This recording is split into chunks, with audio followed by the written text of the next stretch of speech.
The pop of a cork, the fizz, and the golden bubbles rising in your glass. The next time you open a bottle of Moët Chandon, remember, you're holding 278 years of history in your hands. Since 1743, this iconic brand has been perfecting the art of champagne making. But first, a bit of history.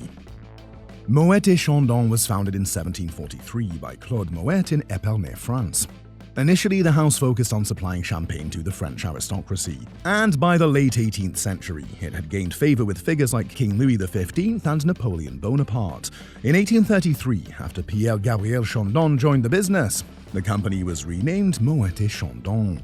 The brand introduced its iconic Brut Impérial in 1869 and later Dom Pérignon in 1921, solidifying its reputation for luxury and excellence.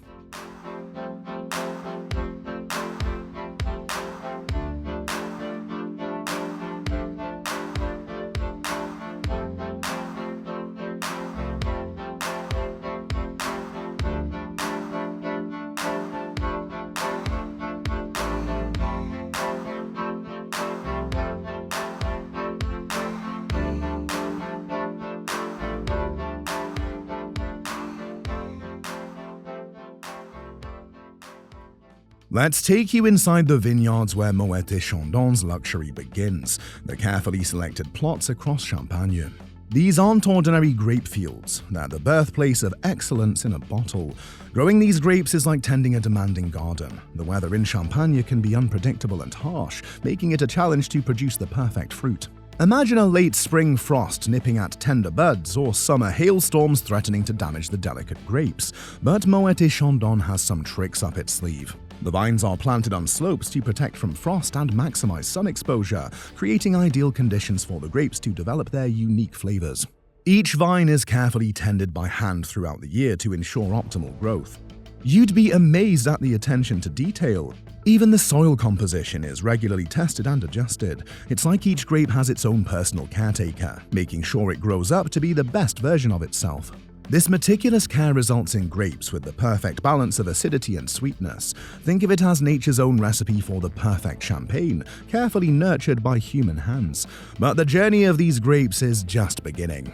The harvest timing is crucial. Too early and the grapes won't have developed their full flavor potential. Too late and they might be past their prime.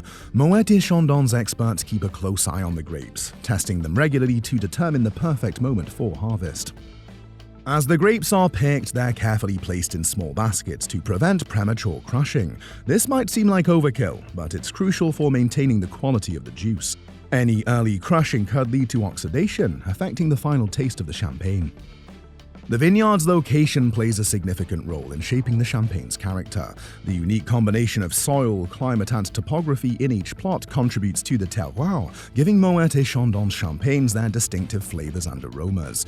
This careful selection of vineyards is just the first step in creating a truly exceptional champagne. Picture this, the sun is just peeking over the horizon as teams of skilled pickers descend upon the vineyards of Moët Chandon. The air is crisp and there's a palpable sense of excitement. This is the moment they've been waiting for all year. The harvest has begun. Timing is everything in champagne production. Picking the grapes even a day too early or too late can ruin an entire batch. That's why the directeurs de vignoble and chefs de cave are constantly testing and tasting the grapes, looking for that perfect balance of sweetness and acidity. The harvest typically happens in late September to early October, but the exact date changes every year. When the time is right, experienced pickers swoop into action. They move swiftly through the rows of vines, their expert eyes scanning for perfect clusters. Each grape is treated with utmost care, gently placed in small baskets to prevent damage. Believe it or not, a lot of harvesting happens at night. When the sun goes down, the temperature drops, helping preserve the grape's delicate flavors and acidity. So while you're sleeping, the Moët Chandon team is hard at work.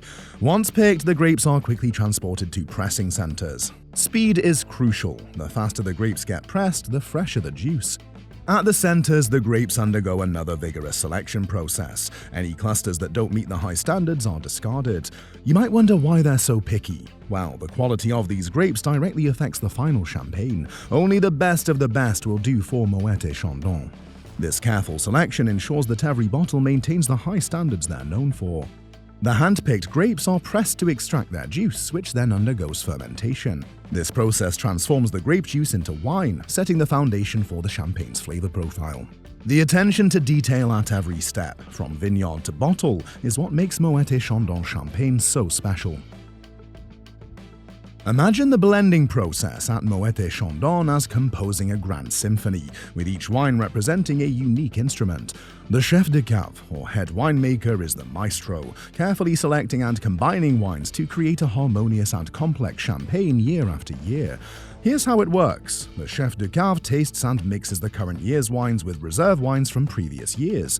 These reserve wines, carefully stored in climate-controlled cellars, make up about 30% of the final blend, adding depth and complexity to the champagne. The team sources grapes from hundreds of different parcels across the Champagne region, each with its own unique terroir. This diversity allows the chef de cave to create such a nuanced champagne. During the tasting process, the chef de cave engages all their senses. They swirl the wine, observing its color and viscosity. They inhale deeply, noting the aromas of fruits, flowers, and other subtle scents. Finally, they taste, letting the wine coat their palate to discern its flavors, acidity, and texture. You'd be amazed at the level of detail involved. The chef de cave tastes over 800 different wines to create the final blend. This complex process is what sets their champagne apart from the rest. It requires an incredibly refined palate to distinguish between subtle differences in flavor, aroma, and texture. The blending process can take several months as the team fine-tunes the mixture to perfection. They're aiming to create a product that perfectly embodies the Moët Chandon style. It's a delicate balancing act, requiring years of expertise and an incredibly refined palate. The goal is to create a signature blend that captures the essence of Moët Chandon style. This means striking the perfect balance between fruitiness and acidity, between freshness and maturity. It's a challenge that requires both scientific precision and artistic intuition, resulting in a champagne that truly embodies the art of blending. The secret to Moët Chandon's signature bubbles lies in a process called the méthode champenoise. This traditional method includes a second fermentation that happens right in the bottle, creating those tiny magical bubbles we all love. Think of it like baking bread inside a sealed container. The yeast and sugar create gas, but with nowhere to escape, it's absorbed into the liquid. Here's how it works. After blending, a mixture of sugar and yeast is added to the wine before bottling. This starts a chemical reaction that produces carbon dioxide, giving champagne its fizz. But it's more than just bubbles.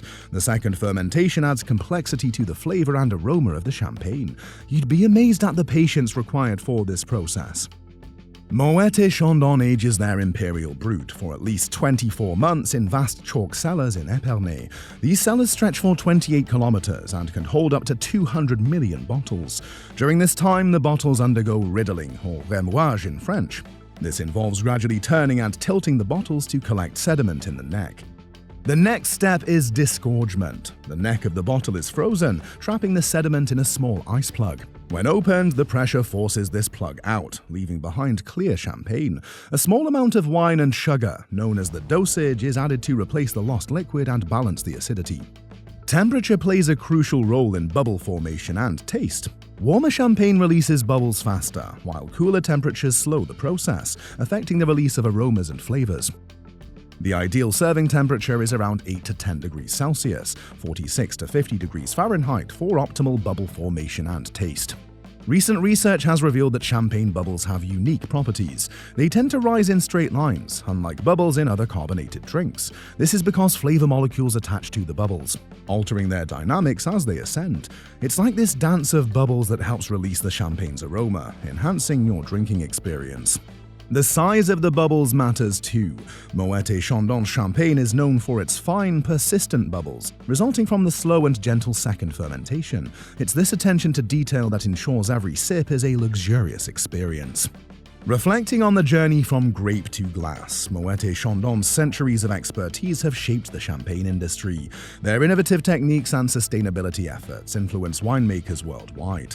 From eco-friendly methods to enhanced vineyard practices, they're leading in responsible champagne making. Curious about sustainable winemaking? Explore how these practices shape luxury beverages. As you savor a glass of Moët Chandon, each bubble reflects history and craftsmanship. You're not just tasting champagne, you're experiencing a journey that began in Champagne's vineyards. Raise your flute to this timeless luxury, and remember, there's always more to discover about Champagne.